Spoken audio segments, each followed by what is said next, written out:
Alright, yo, Chase back again. Welcome to the Blue Futon, you Blue Futonians. This time, another review out of the box. Let's see what we got. 'Cause I know you want to know, even though it's already in the title. But hey, see my reaction. I like this one. Identity.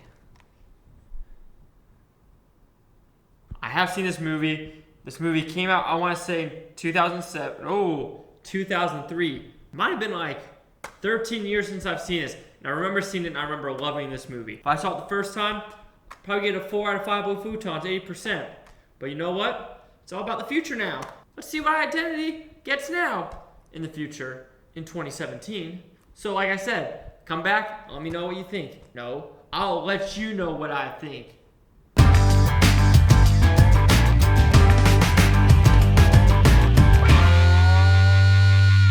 Alright, I just got done watching Identity with John Cusack, Ray Liotta, Amanda Peet, John Hawkes, and the main doctor from Scrubs, the guy that's always giving Zach Braff a hard time. Now, what's the story about? It's about 10-ish people get stranded from a flood. They have to stay at this hotel until the night ends. One of them is a limo driver, one of them is an actress, 3 of them are a family. One of them is a cop, one of them is a convict, one of them is a prostitute, and 2 of them just got married in Las Vegas. Now, someone turns up dead, who did it, and who's dying in which order. So that is the basis of the movie. Who did it, why did they do it, and who is behind the whole thing. Before doing this movie, I gave it an 80%. Now rewatching it, I would actually give it lower. Why are you gonna give it lower, Chase? Well, let me tell you why. Lower it goes. Well, I guess last time I watched this movie was probably in my teens. Now I'm like, whoa, this is a cool violent movie with a crazy twist, man. It was like, cool, man. It was the cool thing to like this movie. And yeah.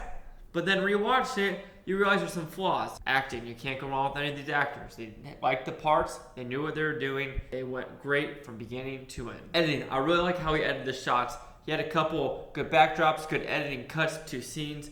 Editing was extremely well done. Overall, it's a well-made movie. You can't really complain about how it's made, who's in it, and how it's done. And that's what you really ask for a movie. The substance and the story that kind of gets me because they think they're way clever. And I guess back in the day, I was like, oh, that's super clever. But now rethinking of it, it's like, is that really as clever as I thought it was? What I like to do sometimes is find mistakes in movies. And one mistake I saw in this movie, spoiler alert, when Ray Liotta closes the trunk on a dead person, the arm is showing in the trunk. But then the next shot, he closes the trunk and you hear the trunk slam. Well, if there's an arm in the door, kind of see how it won't really slam. It'll be like, boing. All right, this is a great movie until the hour and 5 minute mark. Right when it hits the hour and 5 minute mark, it kind of goes downhill kind of quick because it tries to be too clever, too catchy, but it just tried to be smart.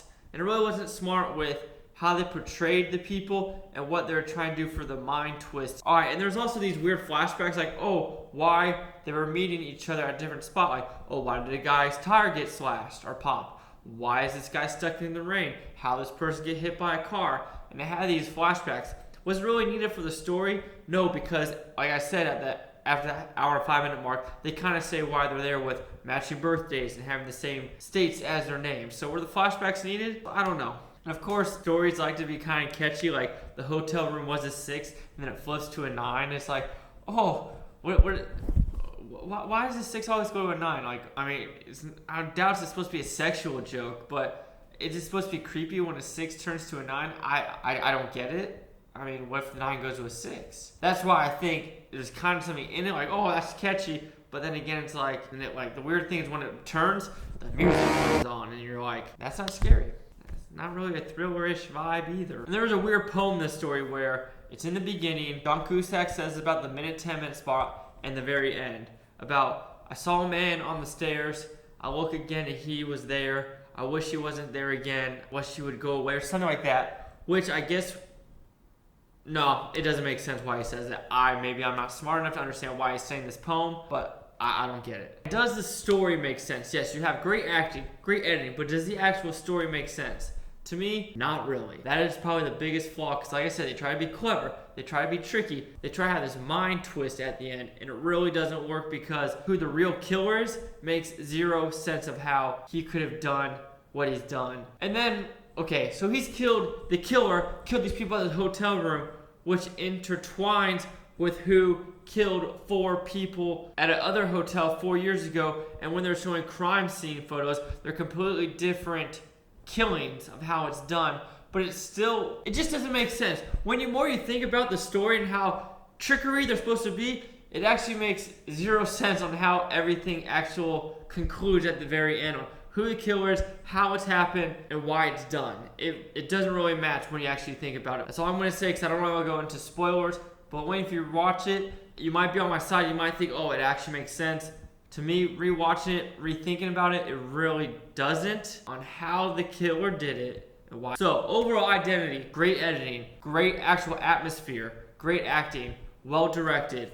It's the story and the twists and mind games they try to play just do not work for this movie. As you can see, I'm not really hyped up for this. As you can see, we're gonna go more casual this time around with my review. Like I said, I'd give it 80 from the last time I remembered about 15 years ago. But now, Identity gets 3.5 out of 5 blue futons, which equals a 70%. Now, let's see what the critics and user scores gave it. Alright, critics gave the movie a 62%. User reviews gave it a 75%. I gave it a 70. So again, I'm more in the middle, but more towards the users. Here is the critic consensus. Identity is a film that will divide audiences. The twists of its plot will either impress or exasperate you. Actually, I kind of agree more with the Rotten Tomato consensus with how the twists will impress or not impress you. It really doesn't impress me, because the more you think about it, the more it doesn't make sense. I could go into what the critics and user reviews say, but we're kind of in the middle of yes, no, maybe so. So there's not really any controversy with this one. Like, subscribe, comment below. Let me know what you think, because your opinion matters too in this blue utopia, you blue Futonians. Peace. But who am I?